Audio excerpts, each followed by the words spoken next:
Time for Local Edition Headline News. Fox 8 News. Now, WJW Television brings you home for local headline news, brought to you by Cablevision. Hello everyone, I'm Mark Spain. Here's what's making news in the Fox 8 newsroom. The Medina teen charged with killing her newborn faces her accusers for the first time. The 17-year-old Holy Name High School senior walked into court with her head down as tears rolled down her face. The youngster was accompanied by her parents and her attorneys. The media, however, was barred from the proceedings. Judge Jill Heck wants to protect the defendant's identity and the details of this case as long as it's in juvenile court. It's time to keep this hearing closed. The court has not received many facts, obviously, since this is the first day that there's actually going to be evidence presented. However, in some pre-hearing motions that are presented, there are some allegations of abuse and neglect of a child. Now, the question already been asked to me is, what child is that? And I really can't answer because there are multiple children involved in this matter. The teen is currently charged with delinquent counts of murder and involuntary manslaughter. The hearing will determine whether she's tried as an adult. A California man was stabbed to death in Warrensville Heights. It happened early Friday morning at the Banbury Apartments. Police say it resulted from an argument between a husband, his wife, and another man. 49-year-old Kelly McKinney of Riverside, California, was stabbed to death. The woman who lived in the apartment is hospitalized in stable condition with stab wounds. Her husband is in police custody. The two men arrested in the murder of a pregnant Parma woman have now been formally charged. The first suspect, 23-year-old Brent Upton, is charged with aggravated murder. Judge Timothy Gilligan in Parma ordered him to stay in jail with no bond. The other man, Maurice Calhoun, is charged with obstructing justice. He'll have to post a $300,000 bond to get out. Police arrested both men after they found 21-year-old Sonia Holloway strangled and slashed to death in her Parma apartment.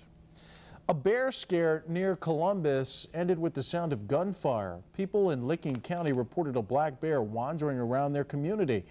Wildlife officials came out armed with tranquilizer guns, but every time they tried to put the bear down, he kept running off. The officers decided they had no choice. The bear would have to die. Officers were worried the bear might get into someone's home.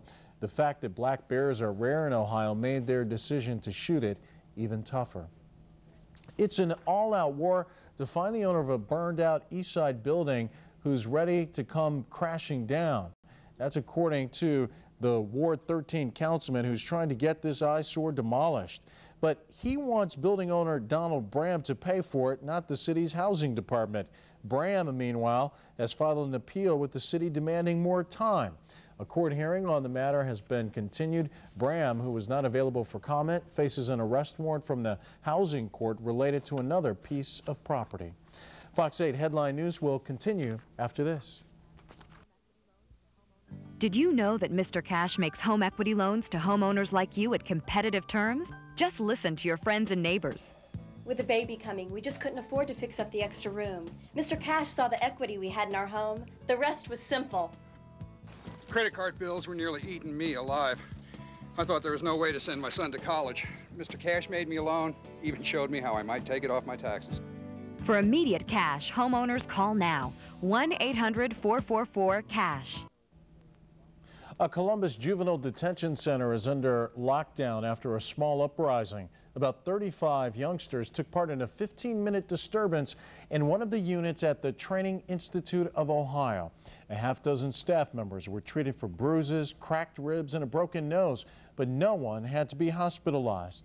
TICO, as it's known, is one of 9 high-security centers in the state.